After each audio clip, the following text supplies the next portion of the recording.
Selamat malam, kakak semuanya. Malam, Pak Bir.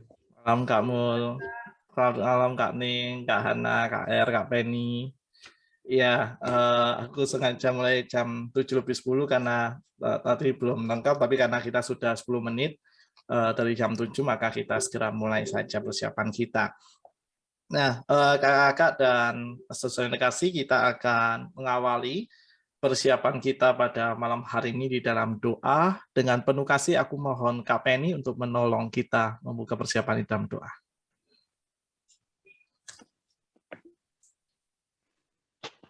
Mari kita berdoa. Tuhan, terima kasih pada kesempatan ini Tuhan mengumpulkan kami walaupun secara daring ya Tuhan untuk mempersiapkan diri dalam ibadah sekolah minggu tanggal 28 November nanti. Tuhan, kiranya Tuhan memberi kami kemampuan sehingga kami bisa menjalankan tugas ini dengan sebaik-baiknya. Dan persiapan ini kami serahkan dari awal hingga akhirnya ke dalam tangan-Mu, sehingga kamu bisa mengerti apa yang Tuhan maksudkan untuk disampaikan kepada adik-adik kami tanggal 28 nanti. Terima kasih Tuhan Yesus. Amin. Terima kasih Kak Penny yang sudah menolong kita untuk memimpin doa pembuka. Baik, kakak dan saudara yang terkasih, kita akan membuka bahan Alkitab kita pada kesempatan malam hari ini dari Injil Lukas pasal 21 ayat 34 sampai dengan 36. Injil Lukas 21 ayat 34 sampai dengan 36, aku akan membacakannya untuk kita semua. Jagalah dirimu supaya hatimu jangan syarat oleh pesta pora dan kemabukan serta kepentingan-kepentingan duniawi, dan supaya hari Tuhan jangan dengan tiba-tiba jatuh ke atas dirimu seperti suatu jerat. Sebab ia akan menimpa semua penduduk bumi ini. Berjaga-jagalah senantiasa sambil berdoa, supaya kamu beroleh kekuatan untuk luput dari semua yang akan terjadi itu, dan supaya kamu tahan berdiri di hadapan Anak Manusia. Aku ulangi ayat yang ke-36. Berjaga-jagalah senantiasa sambil berdoa, supaya kamu beroleh kekuatan untuk luput dari semua yang akan terjadi itu, dan supaya kamu tahan berdiri di hadapan Anak Manusia. Demikianlah pembacaan firman Tuhan. Berbahagialah setiap kita yang senantiasa memelihara dengan menghidupi dan melakukan firman Tuhan ini dalam kehidupan kita sehari-hari. Kakak-kakak dan saudara-saudara yang terkasih di dalam Kristus, di tanggal 28 November nanti kita akan memulai kalender gerejawi yang baru, itu ditandai dengan adanya Minggu Advent yang pertama. Karena 1 tahun kalender gerejawi, saya yakin kakak mungkin sudah mengetahui tentang penjelasan ini. Aku hanya sedikit merefresh dari apa yang mungkin sudah kakak ketahui, bahwa dalam 1 kalender gerejawi yang dipergunakan di dalam tahun liturgi, kakak dan saudara yang terkasih, selalu diawali dengan Minggu Advent dan diakhiri dengan Minggu Kristus Raja. Kalau hari ini kita ada di tanggal 17 November, di tanggal 21 November nanti kita merayakan Minggu Kristus Raja. Itu berarti kita mengakhiri 1 tahun kalender gerejawi yang sudah kita awali di Minggu Advent tahun 2020. Dan tanggal 28 November kita memasuki Minggu Advent yang pertama, yang itu berarti kita memulai kalender gerejawi yang baru. Dan di dalam tradisi pembacaan Alkitab menggunakan leksionari, kakak-kakak dan saudara yang kasih, maka mulai tanggal 28 November sampai di Minggu Advent pertama sampai Minggu Kristus Raja di tahun 2022 nanti kita akan berfokus kepada perenungan dengan ditolong dalam refleksi Injil Lukas, karena kita memasuki tahun kalender yang C, atau fokus kita adalah di Injil Lukas selama 1 tahun ke depan. Dan berbicara tentang Minggu Advent, kakak dan saudara yang kasih, kita tahu bersama bahwa Advent itu adalah masa di mana kita diajak untuk melakukan 2 hal. Yang pertama adalah kita beranamnesis atau kita mengenang akan seluruh pengharapan yang dibangun oleh umat manusia di masa sebelum kelahiran Kristus di tengah-tengah dunia, dan pengharapan itu sedemikian besar karena mereka menantikan penggenapan akan janji keselamatan yang telah dinyatakan oleh Allah melalui perantaraan para nabi dan juga di dalam setiap perjumpaan Allah di tengah-tengah sejarah umat manusia. Jadi di satu sisi Advent itu selalu mengingatkan kita akan pengharapan penggenapan janji keselamatan yang dinyatakan oleh Allah di dalam kelahiran, pengorbanan, dan kebangkitan Kristus. Dan di sisi yang lain, dalam konteks kehidupan masa kini, kakak-kakak dan saudara yang kasih, Advent juga mengingatkan kita, sekaligus mengajak kita untuk terus membangun pengharapan kita di dalam kasih setia Tuhan, di mana kita sedang menantikan kedatangan Kristus untuk yang kedua kali. Jadi dua hal tadi sebenarnya saling berkaitan, baik di sisi anamnesis atau pengenangan akan pengharapan umat di masa lalu maupun juga pengharapan kita di masa kini. Karena setiap proses kehidupan kita dipanggil oleh Tuhan untuk selalu hanya berharap di dalam cinta kasih-Nya. Apalagi dalam konteks kehidupan masa kini, kakak-kakak dan saudara kasih, kita tidak pernah lepas dari yang namanya tantangan dan juga tantangan kehidupan. Mengapa aku menggunakan dua istilah itu, tantangan dan tantangan kehidupan? Karena itu yang menjadi sebuah konsekuensi bagi kita para pengikut Kristus di masa kini di tengah setiap perkembangan konteks kehidupan yang kita lalui dalam sejarah kehidupan kita. Kita mengetahui bahwa menjadi pengikut Kristus adalah sebuah anugerah yang begitu besar dalam kehidupan kita. Juga di sana kita diajak untuk siap sedia menghidupi panggilan sebagai pengikut Kristus itu dengan menerima setiap konsekuensi dan resiko yang mengiringinya. Dan di dalam kesediaan untuk menerima dan juga menanggung resiko maupun konsekuensi sebagai pengikut Kristus, kita diajak untuk melihat bahwa di sana ada sebuah pengharapan yang mampu kita bangun di dalam kasih dan cinta Tuhan.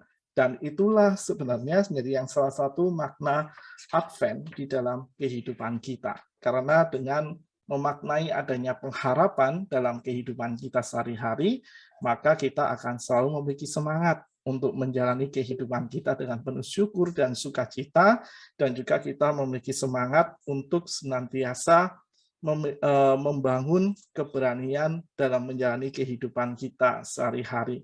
Karena dengan keberanian itulah kita akan menjadi pribadi-pribadi yang selalu bertumbuh di dalam kasih dan pimpinan Allah, juga melalui keberanian dalam kehidupan kita mampu untuk membangun karakter-karakter baik yang telah diteladankan oleh Kristus kepada kita semua, untuk kita nyatakan, juga kita wartakan sebagai kesaksian kita dalam kehidupan kita sehari-hari. Itulah mengapa mulai 28 November nanti kita akan mempergunakan tema besar kita di perayaan di masa raya Advent hingga tahun baru 2022 nanti.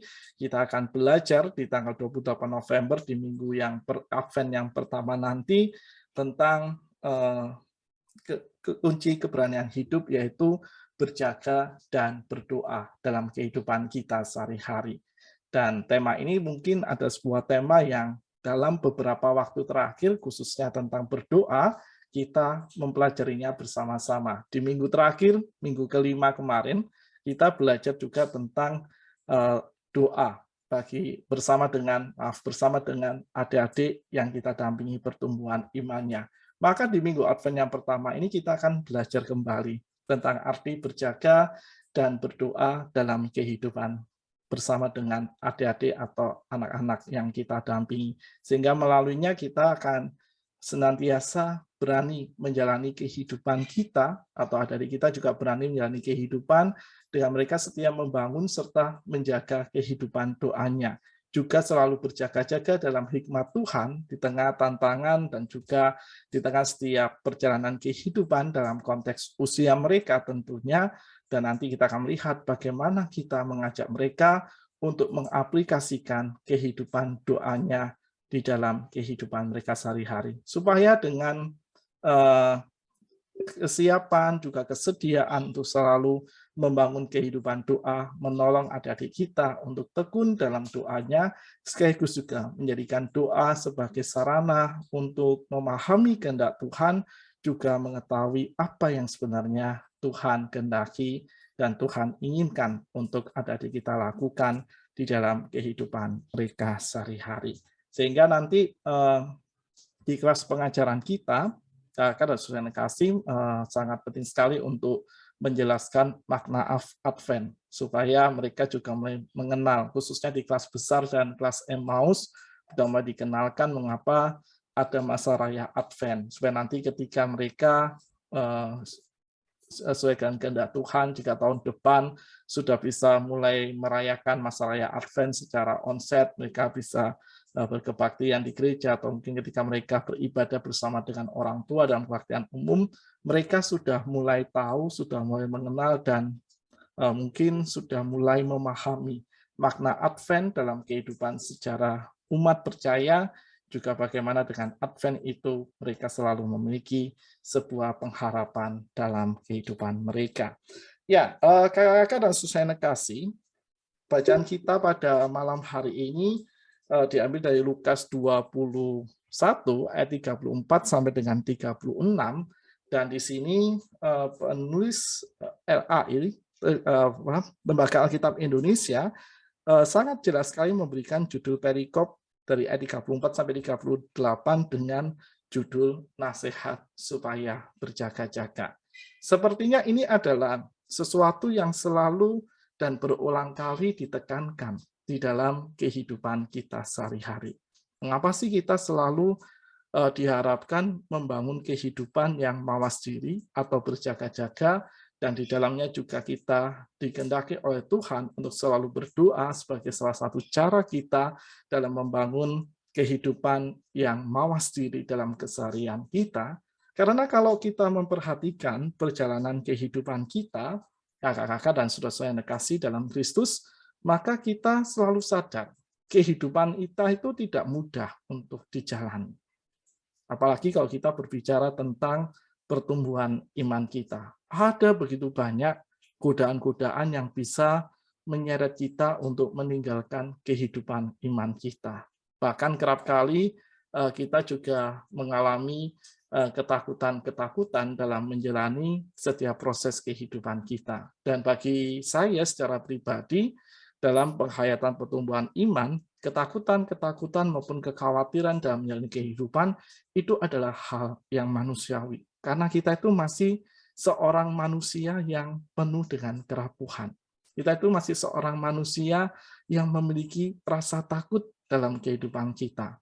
Ya, meskipun kita ini ya mencoba untuk belajar selalu berani berproses dalam segala hal, tetapi ada satu masa atau di dalam titik-titik tertentu kita mengalami ketakutan di dalam kehidupan kita, atau kecemasan dan kekhawatiran dalam memproses dan menjalani pergumulan hidup kita. Bisa jadi, atau ya pasti terjadi, anak-anak kita pun di dalam masa pertumbuhan mereka juga mengalami ketakutan. Bagi kakak-kakak yang sudah berkeluarga, memiliki anak, tentu memahami hal itu. Dan pasti kakak-kakak di masing-masing keluarga memiliki tips-tips tertentu atau memiliki cara-cara khusus tertentu bagaimana membuat anak-anak kita atau membuat adik-adik yang kita dampingi untuk mereka muncul semangat keberaniannya di dalam kehidupan mereka sehari-hari. Dalam contoh yang sederhana misalnya, saya selalu suka memakai contoh ini, dan mohon maaf kalau berulang kali aku memakai contoh ini. Seorang anak belajar naik sepeda misalnya, karena sudah kasih. Naik sepeda itu kan menjadi dambaan setiap anak ya. Saya nggak tahu apakah nanti di antara anak-anak kita ada yang belum bisa naik sepeda sampai sekarang, tetapi saya harapkan contoh ini nanti mampu juga menjawab mungkin kecemasan atau kekhawatiran dalam kehidupan mereka sehingga mereka tidak bisa naik sepeda. Tapi kalau kita amati, kakak dan saudara kasih, ketika kita naik sepeda, belajar naik sepeda, dalam pengalaman kita pun ada masa di mana kita takut untuk mencoba. Apalagi kalau kita berangkat belajarnya itu dari sepeda beroda 4. Jadi atau sepeda beroda 3.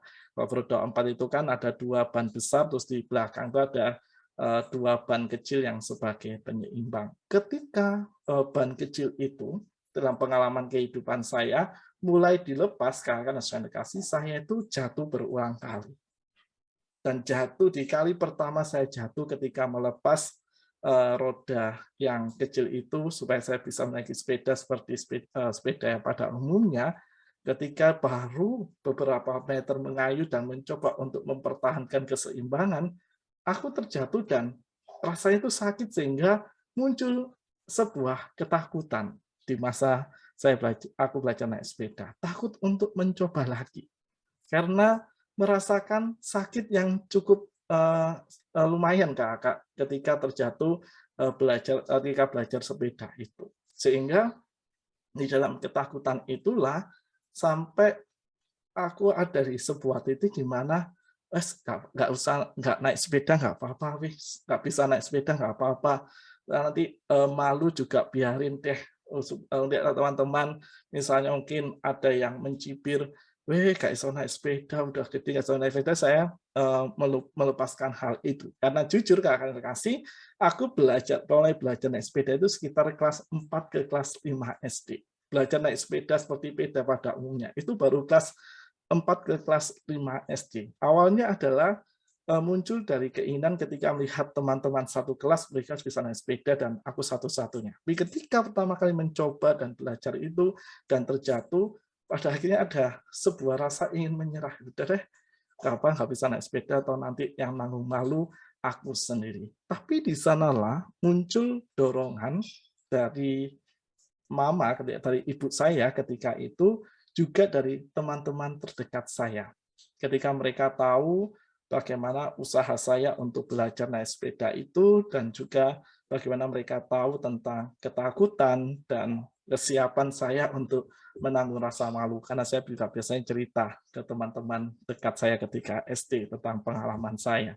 Dan di sanalah ketika dorongan atau support itu muncul dalam kehidupan saya, maka saya memiliki keberanian kembali untuk belajar dan bersemangat naik sepeda. Hingga akhirnya setelah saya ingat sekali proses ini, 6 atau 7 kali latihan karena saya kasih, akhirnya saya bisa mengatur keseimbangan di dalam bersepeda. Dan bagi saya itu prestasi yang luar biasa, bagi saya pribadi ya Kakak, prestasi yang sangat luar biasa dalam kehidupan saya, karena ketika saya renungkan, mengingat peristiwa itu, ada sebuah perubahan besar di dalam mengolah rasa takut saya, rasa cemas saya, juga kesiapan untuk menanggung rasa malu kalau andai kata tidak bisa naik sepeda. Di sana saya merenung ada sebuah perubahan yang terjadi di dalam diri saya, sehingga keberanian untuk terus mencoba belajar naik sepeda itu muncul dan muncul hingga dengan 7 kali latihan, akhirnya saya bisa menaiki sepeda seperti orang pada umumnya. Dan juga saya ingat, Kakak dan saudara-saudara yang terkasih, bagaimana saya berdoa kepada Tuhan ketika itu. Doa saya simpel sih ketika itu. Tuhan, tolong apa ya, kalau bahasa anak kecil, Tuhan tolong supaya aku bisa naik sepeda dengan baik. Cuman itu saja, Kakak dan saudara yang terkasih, doa yang saya ucapkan di kala itu. Dan puji Tuhan memang dari situlah saya melihat bahwa bukan hanya dorongan-dorongan dari orang-orang di sekitar saya, tetapi doa itu yang mengingatkan saya dalam konteks usia saya masih kelas 4 atau 5 SD, yang meyakini bahwa Tuhan itu pasti melindungi. Karena rupanya ketika pertama kali saya belajar naik sepeda, saya itu lupa berdoa, Kakak. Sehingga saya berpikir, apa ini ya yang menyebabkan saya jatuh berulang kali di latihan pertama naik sepeda. Ya memang latihan itu tidak satu kali langsung bisa, tetapi tiba-tiba baru beberapa meter langsung terjatuh, nyoba lagi terjatuh, sampai akhirnya rasa takut dan malas untuk mencoba lagi, atau hampir menyerah ketika itu. Saya berpikir ketika itu, mungkin di latihan pertama saya tidak berdoa, sehingga saya mengalami hal seperti itu. Sehingga di latihan kedua, ketiga, dan seterusnya, bahkan juga kalau saya dulu berangkat sekolah dengan naik sepeda atau ketika bermain dengan teman-teman, saya selalu mengawalinya dengan mohon pertolongan dan pimpinan Tuhan. Karena rupanya doa itu yang memberikan sebuah semangat dan keberanian dalam diri saya untuk bisa menjalani kehidupan atau belajar sepeda itu. Itu cerita saya, kalian saudara yang dikasih. Dan tentunya dalam cerita-cerita yang sederhana itu yang saya yakin juga dalam pengalaman dari kakak-kakak sekalian di perjalanan kehidupan kakak-kakak, dengan semua peristiwa, dengan setiap pengalaman kehidupan yang kakak-kakak sekalian alami, kakak-kakak juga pasti menemui bagaimana di titik-titik tertentu dalam kehidupan kakak-kakak, termasuk ketika kita hidup sebagai murid Kristus di dalam kehidupan masa kini, kita berjumpa dan mengalami ketakutan atau kecemasan hidup. Apalagi kalau kita berbicara tentang masa-masa penantian akan kedatangan Kristus yang kedua kali. Kita melihat bahwa perjalanan untuk menantikan kedatangan Kristus yang kedua kali itu menjadi sebuah perjalanan yang penuh dengan dinamika sebagai murid-muridnya dalam kehidupan kita sehari-hari. Kita berhadapan dengan begitu banyak tantangan dan godaan yang menghampiri kita sebagai para pengikut Kristus sendiri. Karena memang sejak awal, kalau kita memperhatikan di Injil Lukas pasal 21 sejak ayat 5 sampai dengan ayat 38, dan yang menjadi fokus kita malam hari ini adalah ayat 34 sampai 36, dari ayat 5 sampai 38 ini semuanya itu berbicara tentang nasihat-nasihat yang disampaikan oleh Kristus kepada para murid di masa itu tentang apa yang akan mereka jalani selanjutnya ketika mereka tidak lagi hidup bersama dengan Kristus secara fisik. Apalagi sangat jelas sekali di ayat 7 sampai dengan 19 yang berbicara tentang penderitaan yang akan dialami oleh setiap para murid Kristus ketika kelak mereka melanjutkan karya kesaksian Injil, juga karya pelayanan kasih yang telah dirintis oleh Kristus bersama-sama dengan mereka. Bahkan menarik sekali karena sudah kasih, kalau kita lihat ayat 16 sampai dengan ayat 17, bahkan di ayat 17 dengan tegas sekali Kristus mengatakan, kamu akan dibenci semua orang oleh karena namaku.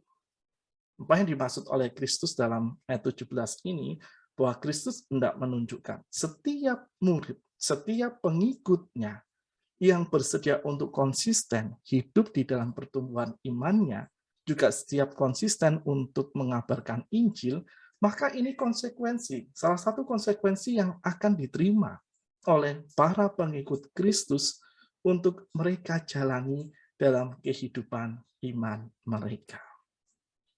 Sehingga dapat dikatakan, kakak dan saudara kasih, dalam tanda kutip, ini tuh menjadi sebuah peringatan dini. Dan setiap para pengikut Kristus, ini loh, kalau kamu siap, kamu sedia, kamu mau menerima aku sebagai juru selamat, juga kamu siap untuk hidup di dalam rahmat dan cinta kasihku, kalau saya membayangkan Kristus berkata demikian, ya kamu harus siap pada nantinya untuk menerima hal-hal yang membuat dirimu tidak nyaman sebagai pengikut setiaku. Itu yang saya bayangkan kalau Kristus berkata secara langsung kepada para murid. Supaya para murid ini tidak terjatuh di dalam sebuah situasi atau angan-angan bahwa menjadi pengikut Kristus itu adalah menjadi situasi yang selalu nyaman. Karena kita tahu bagaimana para murid di masa Kristus hidup, mereka itu mendapatkan perlindungan yang besar dari Kristus. Mereka juga selalu mendapatkan pembelaan-pembelaan terbaik dari Kristus, dan mereka mengalami secara langsung bagaimana karya Kristus terjadi dalam kehidupan mereka saat itu. Tetapi kelak, Kristus mengatakan bahwa mereka pun akan mengalami situasi-situasi di mana mereka juga akan mengalami hal-hal yang tidak nyaman sebagai pengikut Kristus. Sehingga dengan dalam tanda kutip peringatan dini ini, karena sudah kasih, para murid Kristus, baik para murid di masa itu maupun kita sebagai para murid di masa kini, kita itu sudah siap sedia memiliki sebuah senjata yang akan menolong kita untuk siap menghadapi segala konsekuensi dan resiko itu di dalam kehidupan kita. Maka dari itulah di ayat 36 Kristus berkata, jagalah dirimu supaya hatimu jangan syarat oleh pesta pora dan kemabukan serta kepentingan-kepentingan duniawi, dan supaya hari Tuhan jangan dengan tiba-tiba jatuh ke atas dirimu seperti suatu jerat. Ini berbicara tentang kesiapan para murid dan para pengikut Kristus untuk menyambut kedatangan Kristus yang kedua kali dalam kehidupan mereka. Bahwa setiap pengikut Kristus dipanggil untuk senantiasa menjaga hati, atau secara utuh menjaga kehidupan dengan cara kita tidak terjerat atau tidak terseret kepada pesta pora dan kemabukan serta kepentingan-kepentingan duniawi dalam kehidupan sehari-hari. Dan kata jagalah hatimu, kakak dan saudara saya yang kasih, menunjuk pada kesadaran batin yang kuat agar tetap fokus kepada Tuhan, bukan kepada duniawi. Jadi Kristus berharap di dalam Kristus menghendaki dalam kehidupan para murid supaya mereka itu selalu mawas diri dengan tantangan-tantangan dan godaan-godaan yang ada di sekitarnya. Dengan cara mereka menjaga hati, dengan cara terus menjaga kehidupan selaras dengan kebenaran firman Tuhan, juga selaras dengan apa yang Tuhan kehendaki di dalam kehidupan para murid di masa itu maupun kita semua yang ada di masa kini. Dan kata duniawi yang dimaksud di sini adalah hal-hal yang bisa membuai dan membuat orang lupa akan panggilan hidupnya. Panggilan hidup untuk mengikut Kristus. Jadi hal-hal yang bisa membuat orang terbuai dan lupa akan panggilan hidupnya sebagai pengikut Kristus itu dapat dikatakan dalam dua hal, yaitu hal-hal yang menyenangkan maupun hal-hal yang tidak menyenangkan. Hal-hal yang menyenangkan adalah godaan-godaan yang bisa menjerumuskan kita di dalam dosa dan membuat kita benar-benar lupa akan fokus kita kepada Tuhan. Dan hal-hal yang tidak menyenangkan, salah satunya seperti yang disebutkan di ayat 17 tadi dari Injil Lukas 21 ini. Ketika kita menerima kebencian dari orang-orang yang tidak bersedia untuk menerima Kristus, atau mungkin kita mengalami kita mengalami ketidakterimaan atau kita tidak diterima, kata saya kasih, oleh mungkin lingkungan atau dunia di mana kita berada atau oleh situasi di mana kita hidup saat ini, sehingga memanggil kita dengan tantangan seperti itu, memanggil kita untuk bagaimana cara kita tetap mempertahankan kesetiaan iman kita di dalam Tuhan. Dan sebab itulah untuk menunjukkan kata hal yang bersifat duniawi tadi, salah satu yang disinggung oleh Kristus di ayat 34 ini adalah pesta pora dan kemabukan. Itu hal-hal yang membuat orang nyaman. Pesta itu kan selalu membuat kita sukacita. Dan kalau kita berlebihan dalam pesta itu akan membuai kita dan membuat kita justru tidak lagi berfokus kepada tujuan utama kehidupan yang kita jalani. Sama di dalam pertumbuhan iman kita, ketika pesta itu diartikan, dan yang saya katakan tadi, dalam hal-hal yang membuat kita nyaman, jika kita terlalu berlebihan ada di dalamnya, maka kita bisa meninggalkan fokus kita kepada Tuhan. Oleh karena itulah, kata berjaga-jaga sambil berdoa yang ditegaskan oleh Kristus di dalam Injil Lukas 21 ayat yang ke-36 ini, itu berbicara tentang bagaimana kita mengalami ketenangan jiwa pada masa-masa sulit yang akan kita hadapi, sekaligus juga sebagai cara kita untuk membangun kehidupan yang mawas diri. Dan kalau kita perhatikan, kakak dan saudara kasih dalam semua Injil sinoptik, di Injil Matius, Markus, dan Lukas, kata berjaga-jaga dan berdoa itu hampir sering kita temukan. Nanti kakak bisa cek. Atau kalau kakak menggunakan aplikasi Alkitab digital, di sana ada fasilitas searching, kakak coba cari di Injil Matius, Markus, Lukas, muncul berapa kali kata berjaga-jaga. Lalu juga klik muncul berapa kali kata berdoa. Lalu kombinasikan kata berjaga-jaga dan berdoa di kolom pencarian itu. Maka berapa banyak dan berapa sering kedua istilah itu muncul di ketiga Injil, yaitu Matius, Markus, dan Lukas, menolong kita untuk memahami bahwa nasihat ini adalah sebuah nasihat penting yang ditegaskan oleh Kristus kepada para murid dalam menjalani kehidupan iman mereka. Karena sekali lagi Kristus sudah tahu kehidupan pertumbuhan iman para murid kelak ketika Kristus tidak lagi bersama dengan mereka bukanlah sebuah perjalanan yang mudah. Sehingga dengan pentingnya berjaga-jaga dan berdoa ini, dan di dalam konteks Injil Lukas, kakak kasih di ayat 36, maka berjaga-jaga dan berdoa ini akan menolong setiap murid Kristus untuk beroleh kekuatan di dalam menghadapi situasi-situasi yang ada di dalam pertumbuhan iman mereka.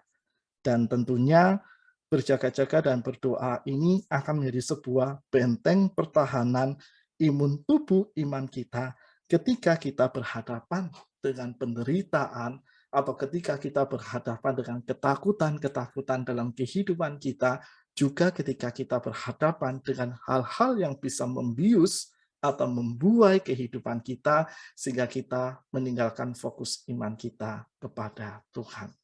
Dan dengan berjaga-jaga dan berdoa ini akan selalu mengingatkan kita untuk kita berani menghadapi ketakutan kita berani mengambil keputusan tegas untuk meninggalkan situasi-situasi yang nyaman berlebihan yang itu berpotensi membuat kita meninggalkan fokus iman kepada Tuhan, juga kita berani mengambil sebuah keputusan dalam kehidupan ini untuk kita selalu hidup on the track di dalam kebenaran firman Tuhan, di dalam segala situasi dan kondisi yang kita alami. Dan itulah yang ditunjukkan oleh Lukas di dalam penghayatan imannya, juga dalam ia mencerna apa yang dikatakan dalam nasihat Kristus untuk selalu berjaga-jaga dan berdoa di dalam kehidupannya. Karena berjaga-jaga dan berdoa adalah upaya paling rasional yang dipakai manusia untuk menjaga ketenangan juga keberanian jiwanya. Karena di dalam berdoa, Kak, seperti yang berulang kali saya uraikan juga dalam beberapa perjumpaan kita dalam persiapan PJA ketika kita membahas tentang kehidupan doa. Berjaga-jaga itu selalu menumbuhkan kekuatan, juga menumbuhkan sebuah pengharapan dalam kehidupan kita. Berdoa itu juga senantiasa memampukan kita untuk menemukan bagaimana Tuhan itu hadir dan kita juga memiliki kedekatan jiwa atau kedekatan hidup persekutuan di dalam dan bersama dengan Tuhan. Dan berjaga-jaga itu juga menjadi sebuah sarana kita untuk kita itu rendah hati. Sekaligus juga kita bersedia dituntun oleh Tuhan dalam segala situasi dan kondisi yang kita hadapi. Dan itu menjadi salah satu cara kita untuk tetap mawas diri dalam kehidupan sehari-hari, juga cara kita untuk semakin dekat dengan Tuhan, supaya kita mampu dan berani menjalani setiap proses dan kehidupan kita dengan penuh syukur di dalam kasih dan cinta Tuhan. Dan kalau kita melihat di dalam teks Alkitab kita yang lain, mari kakak dan saudara kasih saya mengajak kita semua untuk membuka dari 1 Tesalonika 5. Mari kita buka kakak yang kasih 1 Tesalonika 5 ayat 1 sampai 11. Kita akan baca mulai dari ayat 4 sampai dengan ayat yang ke-10. Kita akan baca di sana dan nanti ayat super kita akan diambil dari salah satu ayat itu. Nanti saya akan jelaskan fokusnya. 1 Tesalonika 5 ayat 1 sampai 11, tetapi malam hari ini kita baca dari ayat 4 sampai dengan ayat 10. Di sana Paulus berkata kepada jemaat di Tesalonika, tetapi kamu, saudara-saudara, kamu tidak hidup di dalam kegelapan, sehingga hari itu tiba-tiba mendatangi kamu seperti pencuri. Karena kamu semua adalah anak-anak terang dan anak-anak siang. Kita bukanlah orang-orang malam atau orang-orang kegelapan. Sebab itu, baiklah jangan kita tidur seperti orang lain, tetapi berjaga-jaga dan sadar. Sebab mereka yang tidur waktu malam, dan mereka yang mabuk waktu malam. Tetapi kita yang adalah orang-orang siang, baiklah kita sadar, berbaju sirahkan iman dan kasih, dan berketopongkan pengharapan keselamatan. Karena Allah tidak menetapkan kita untuk ditimpa murka, tetapi untuk beroleh keselamatan oleh Yesus Kristus Tuhan kita, yang sudah mati untuk kita, supaya entah kita berjaga-jaga, entah kita tidur, kita hidup bersama-sama dengan Dia. Menarik, kakak dan saudara kasih, Paulus menggunakan term atau istilah siang dan malam untuk menyebutkan siapa. Siang itu adalah menggambarkan para pengikut Kristus, dan malam adalah orang-orang yang tidak bersedia untuk mengikut Kristus. Tetapi juga kalau kita selami lebih dalam, siang adalah menggambarkan kesediaan para pengikut Kristus untuk selalu hidup mawas diri, dan malam ada sebuah situasi di mana itu situasi yang membuat kita secara fisik kalau dalam kehidupan sehari-hari sudah mulai lelah, kita sudah mulai lemah, dan kadang kita dalam kelelahan itu mudah sekali untuk terjatuh dalam hal-hal yang mungkin kita tidak sadari dalam kehidupan kita sehari-hari. Dan kalau kita memperhatikan, kakak dan saudara kasih, apa yang dikatakan oleh Paulus dalam 1 Tesalonika 5 ayat 4 sampai dengan 10 tadi, maka ini menjadi sebuah nasihat yang sama dengan yang dikatakan oleh Kristus, supaya murid-murid Kristus atau jemaat mula-mula yang berada di kota Tesalonika selalu hidup dengan mawas diri. Bahkan ayat yang ke-6, sebuah ayat yang bisa menyentuh hati dan kesadaran kita, di mana Paulus tegas mengatakan, janganlah kita tidur seperti orang lain, tetapi berjaga-jaga dan sadar. Ini jangan dipahami dengan harafiah, akan kasih, tapi kita pahami dalam konteks berjaga-jaga di kehidupan kita sehari-hari. Tidur itu berarti adalah sebuah situasi yang nyaman, karena tidur itu kan selalu dalam tanda kutip membawa kedamaian di dalam situasi kita. Ketika kita sangat lelah, tidur itu rasanya sangat enak sekali. Tidur itu rasanya membuat tenaga kita pulih, itu secara harafiah dan dalam kehidupan nyata sehari-hari. Tetapi yang dimaksud oleh Paulus di sini, tidur itu adalah situasi yang bisa membuat kita terbuai dan membuat kita kehilangan fokus kepada Tuhan. Itulah mengapa di kalimat kedua, di kata-kata berikutnya, setelah Paulus mengatakan jangan kita tidur seperti orang-orang lain, kita dipanggil untuk berjaga-jaga dan sadar. Dan kita mampu berjaga-jaga dan sadar itu di ayat yang ke-8 dengan berbaju sirahkan iman dan kasih dan berketopongkan pengharapan keselamatan. Jadi kita diajak oleh Paulus, kalau kita ingin mawas diri, kalau kita ingin tetap konsisten dalam hidup yang berjaga-jaga, dalam doa-doa di kehidupan kita, maka kita juga dipanggil untuk menguatkan iman, menguatkan kasih kita, sekaligus juga menguatkan pengharapan kita di dalam pengharapan kepada Kristus.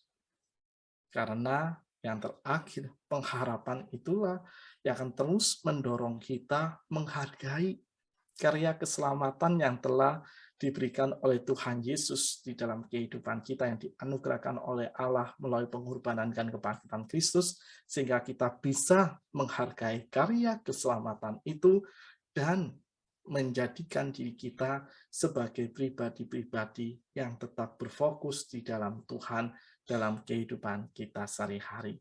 Karena tujuan besar ketika kita hidup berjaga-jaga dan berdoa adalah kita berani, kakak terkasih, kita berani menjalani kehidupan kita dalam segala situasi dan kondisi yang kita alami, serta kita mampu setia membangun iman kita, berjaga-jaga dalam setiap hikmat yang Tuhan anugerahkan dalam kehidupan kita sehari-hari, sehingga melaluinya kita akan selalu siap sedia berproses dalam segala situasi, mengandalkan Tuhan, dan tidak pernah meninggalkan fokus kita kepada Tuhan seberat dan sesulit apapun kehidupan yang kita alami.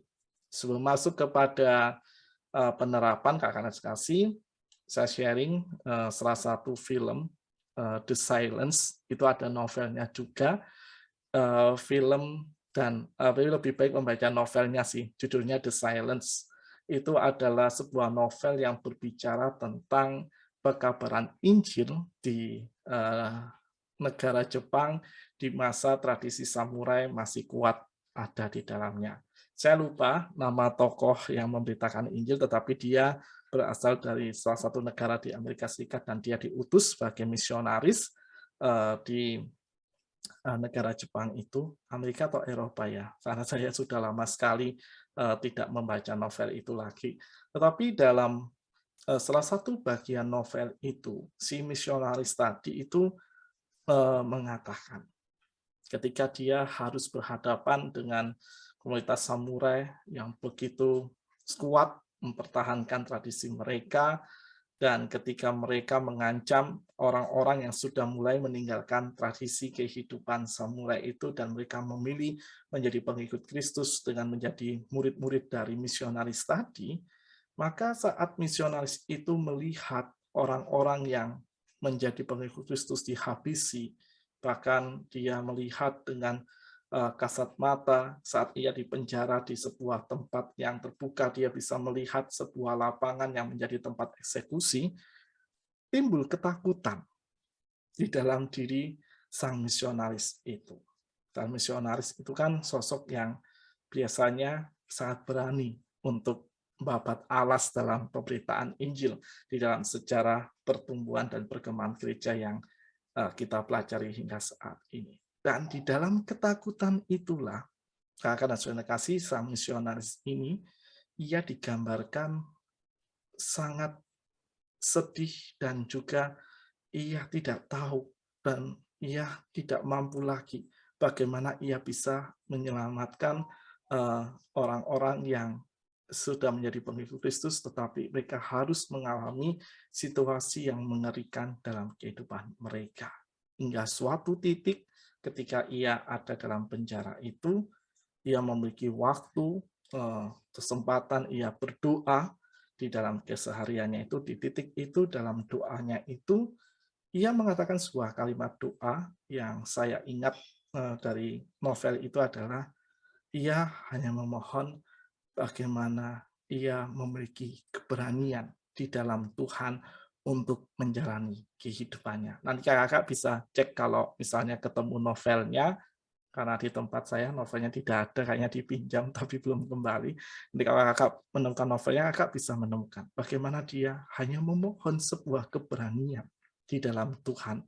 Dan dengan doa yang sederhana itu, yang akhirnya memampukan sang misionaris ini untuk tegar menghadapi. Dan ia kembali seingat dengan apa yang ia pelajari melalui kebenaran firman Tuhan yang selama ini ia peroleh.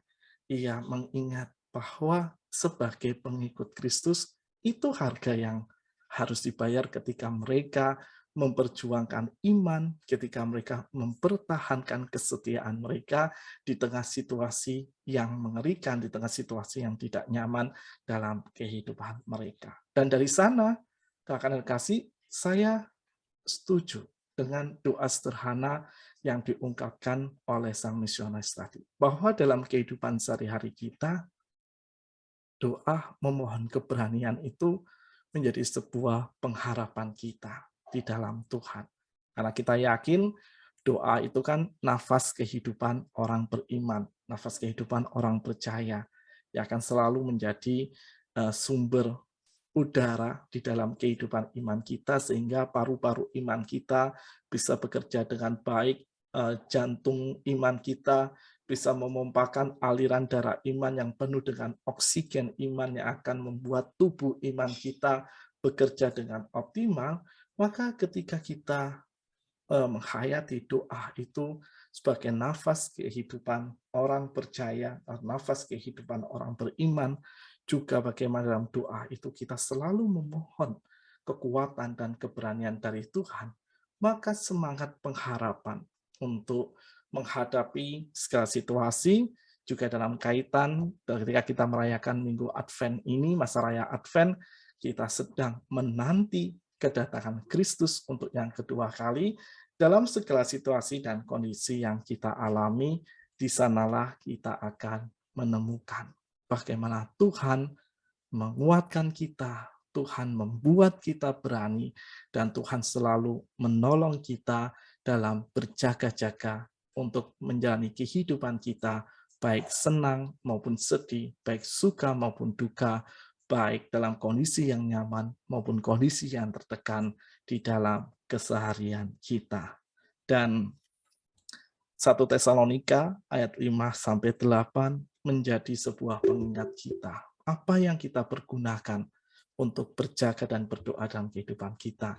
Iman kita kepada Tuhan, kasih yang Tuhan anugerahkan dalam setiap keseharian kita, juga pengharapan-pengharapan yang terus kita ungkapkan kepada Tuhan, itulah yang memampukan kita untuk terus konsisten menjaga kehidupan kita yang penuh dengan mawas diri, dan bagaimana kita setia membangun kehidupan doa kita. Dan bagaimana hal itu diaplikasikan atau diterapkan dalam kehidupan sehari-hari anak-anak atau adik-adik yang kita dampingi pertumbuhan iman mereka dalam konteks kelas kecil, dalam usia balita sampai ke usia kelas 1 atau 2 SD, mungkin terdengar abstrak ketika kita menyampaikan hal ini dengan apa adanya kepada mereka. Tapi kita dapat menariknya dalam hal-hal nyata dalam kehidupan mereka. Sekali lagi kita menggunakan contoh-contoh sederhana dalam keseharian mereka. Misalnya ketika mereka mulai diajar oleh orang tuanya untuk tidur sendiri. Awal mulanya kan pasti takut ya, karena sudah kasih. Tapi dengan doa itu mereka akan belajar untuk berserah penuh kepada Tuhan, berharap, dan dalam doa itu kita ajarkan juga mohon kekuatan dan keberanian dari Tuhan. Hal sederhana tetapi dapat melatih mereka untuk mereka bisa bertumbuh bukan hanya dalam kesetiaan doa, tetapi menghayati doa itu sebagai sarana mereka untuk memiliki keberanian dalam menjalani apa yang mereka alami dan mereka harus lakukan dalam konteks usia mereka.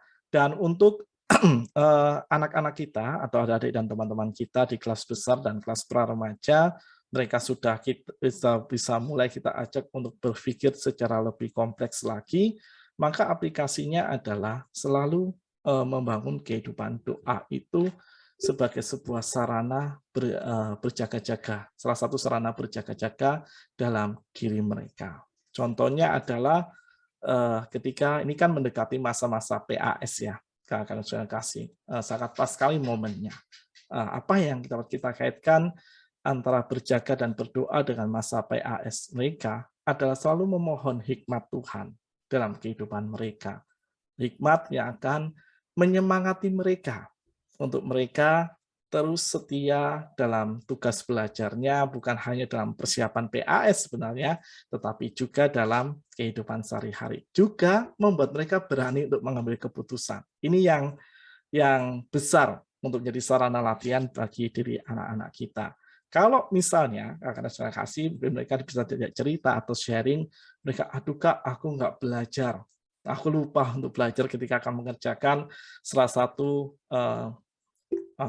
mata pelajaran di dalam PAS itu, dan mereka tergoda untuk mencontek misalnya. Itu kan contoh klasik, tetapi yang selalu terjadi dalam kehidupan kita dan kehidupan anak kita, dan kita harus selalu mengingatkan mereka. Saat mereka tergoda untuk mencontek, maka di sana jadi kesempatan mereka. Apakah mereka berani menerima konsekuensi ketika mereka tidak bisa mengerjakan karena mereka lupa belajar? Ya konsekuensinya ya harus terima nilai yang apa adanya sebagai bahan evaluasi mereka.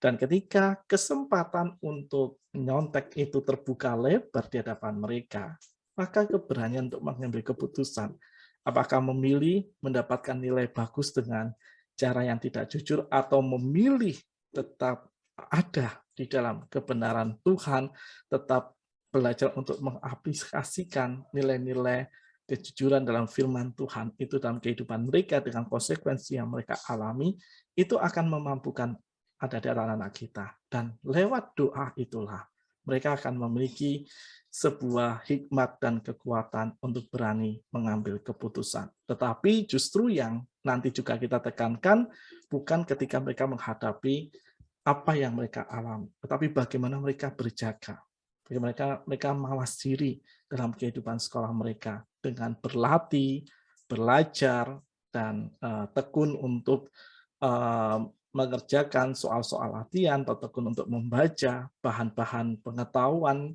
yang menunjang proses sekolah mereka, itu yang menjadi makna berjaga-jaga. Dan supaya memiliki ketekunan, maka di sanalah mereka dapat berdoa, memohon kekuatan dari Tuhan supaya mampu berjaga-jaga dengan proses belajar dalam kehidupan sehari-hari mereka. Kalau dalam kehidupan peribadahan, kakak sudah kasih, kebaktian anak juga menjadi salah satu sarana mereka dari usia kecil sampai usia pra-remaja untuk mengaplikasikan berjaga dan berdoa. Firman Tuhan yang diberikan oleh kakak PJA itu juga menjadi sarana berjaga-jaga dalam kehidupan mereka. Berdoa ketika mereka mendapatkan kesempatan pelayanan doa di dalam kehidupan peribadahan mereka, itu juga menjadi sebuah sarana bagi anak-anak untuk mereka praktek membangun kesetiaan doa mereka. Untuk itu selalu kita dorong mereka. Kenapa sih harus rajin beribadah? Kenapa kakak, thank you banget untuk kakak tim di minggu kelima yang menolong di awal, ada sebuah kesepakatan bagaimana dan apa saja hal-hal yang bisa yang harus dilakukan ketika mengikuti kebaktian anak, dan itu adalah sebuah hal yang serius yang harus dilakukan, karena itu menjadi cara untuk menjadikan ibadah sebagai sebagai cara berjaga-jaga dalam kehidupan mereka. Karena ketika serius dalam beribadah, serius dalam berdoa, ketika beribadah dengan menggunakan sikap-sikap yang sesuai, sikap-sikap yang menolong fokus kehidupan anak-anak kita dalam berdoa, maka mereka akan menemukan kebenaran firman Tuhan yang akan selalu menuntun mereka, kebenarannya akan membuat mereka tetap mawas diri dalam proses pertumbuhan mereka. Nanti kita bisa jelaskan khususnya untuk adik-adik remaja secara lebih kompleks lagi. Kita bisa jelaskan. Mungkin saat ini mereka belum merasakannya, tetapi kelak ketika mereka masuk usia remaja, usia pemuda, di mana kondisi kehidupannya semakin kompleks, di sana mereka akan merasakan manfaat ketika mereka bersungguh-sungguh dalam menghidupi hidup peribadahan mereka dan menjadikannya sebagai sarana berjaga-jaga. Mereka akan terlatih dan mereka akan terbiasa untuk dekat dengan Tuhan dalam doa mereka, dan juga mereka terbiasa untuk mengingat, oh kalau aku begini, firman Tuhan mengajarkanku seperti ini. Oh kalau aku berhadapan dengan pergumulan ini, aku ingat dulu pernah diajar oleh kakak PJA, aku harus begini, begini, begini, sesuai dengan firman Tuhan. Itu yang akan memampukan adik-adik kita dan anak-anak kita untuk selalu berjaga dan berdoa di sepanjang kehidupan mereka. Jadi ayat supernya, kalian sudah kasih ayat super atau ayat hafalan, itu dari 1 Tesalonika 5 ayat 8, dan aku harapkan ayat super ini tidak dijadikan ayat pembuka, tetapi dijadikan ayat penegas juga jadi sebuah aplikasi dalam kehidupan sesuai dengan konteks usia di masing-masing kelas, supaya nanti adik-adik kita semakin mudeng, semakin memahami apa arti berjaga dan berdoa dalam pengharapan mereka kepada Tuhan. Dan untuk lagu tema, kakak dan saudara-saudara yang kasih, aku mengusulkan lagu tema kita adalah berdoalah waktu pagi, berdoalah waktu siang. Lagu itu lagu yang sederhana, tetapi di dalamnya, dalam kalimat-kalimat itu, kalau kita perhatikan, kakak yang terkasih, itu mengajarkan juga arti berjaga-jaga di dalam kehidupan sehari-hari. Berdoa, berdoalah waktu siang, berdoalah waktu pagi, berdoa dalam segala situasi dan kondisi kehidupan selalu memampukan kita untuk berserah dan memohon nikmat Tuhan dalam sikap mawas diri dan berjaga-jaga di kehidupan kita sehari-hari. Itu refleksi yang bisa aku sharingkan pada malam hari ini, kakak dan saudara kasih.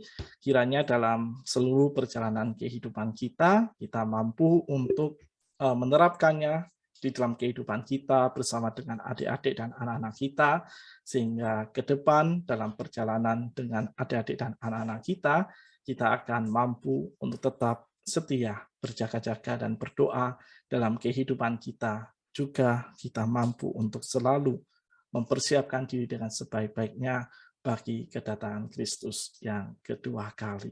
Sampai di sini perjumpaan kita pada malam hari ini. Kiranya kasih setia Tuhan yang akan senantiasa menolong dan memampukan kita semua, sehingga dalam segala situasi dan kondisi yang kita alami menjelang kedatangan Kristus yang kedua kali, kita mampu mempersiapkan diri dengan sebaik-baiknya dalam kesediaan berjaga-jaga dalam kehidupan kita sehari-hari. Mari kita berdoa. Bapa yang Maha Kasih, kami mengucap syukur kepadamu oleh karena kasih dan rahmat-Mu ya Tuhan, Engkau yang selalu menolong dan mendampingi kami, untuk kami selalu setia menjalani kehidupan kami dengan penuh syukur dan sukacita. Kami bersyukur kepadamu ya Tuhan, karena di dalam kesempatan kami untuk membangun pengharapan di dalam cinta kasih-Mu, juga kesempatan kami ya Tuhan, di dalam menghidupi makna berjaga-jaga dan berdoa dalam keseharian kami selalu berjumpa dengan Engkau, juga kami selalu memiliki dan menerima kekuatan terbaik-Mu. Oleh karena itu, sebagai anak-anak-Mu juga murid-murid-Mu yang berpengharapan menanti kedatangan-Mu yang kedua kali di dalam penghayatan masa raya Advent tahun ini ya Tuhan, kiranya Engkau yang akan selalu menguatkan dan meneguhkan komitmen hidup kami tersebut, supaya dalam segala situasi dan kondisi yang kami alami, kami mampu untuk tetap berjaga-jaga dengan melaksanakan hidup seturut dengan kebenaran firman-Mu, juga membangun iman kami dengan setia di dalam Engkau, membangun kasih kami hanya di dalam rahmat-Mu, juga membangun pengharapan kami. Karena kami percaya segala pengharapan yang kami bangun dalam hidup maupun doa-doa kami menolong dan mengajarkan kami untuk berani menjalani segala proses kehidupan kami dengan penuh syukur dan sukacita. Kami berdoa untuk setiap persiapan kami selanjutnya Tuhan, baik dalam persiapan secara tim di masing-masing kelas maupun juga persiapan secara personal bagi kami sebagai pencerita, kami sebagai liturgos, kami sebagai pemusik, maupun juga kami bersama dengan rekan-rekan dari Komisi Remaja Pemuda yang akan menjadi host dan co-host dalam media Zoom meeting yang akan kami pergunakan nanti ya Tuhan. Kiranya Engkau yang senantiasa menolong dan memberkatinya, supaya kami mampu melaksanakan tugas-tugas kami itu dengan penuh syukur dan sukacita, dan kiranya melalui pelayanan kami, anak-anak maupun adik-adik dan teman-teman kami yang sedang kami dampingi pertumbuhan iman mereka paham dan mereka mampu menerima pesan firman-Mu dalam kehidupan mereka sehari-hari. Kami akan memasuki jam istirahat kami pada malam hari ini ya Tuhan, dan akan kembali melanjutkan setiap aktivitas maupun tanggung jawab kami yang belum terselesaikan. Kiranya cinta kasih-Mu yang selalu memberkati dan menolong kami semua. Inilah segala ungkapan syukur dan permohonan kami yang kami panjatkan di dalam nama Tuhan kami Yesus Kristus, Tuhan yang senantiasa menolong dan memberkati kehidupan kami. Haleluya. Amin. Terima kasih kakak sekalian untuk kehadiran pada malam hari ini. Selamat melanjutkan persiapan kita dan selamat berkoordinasi dengan masing-masing tim di kelasnya. Tuhan Yesus memberkati kita.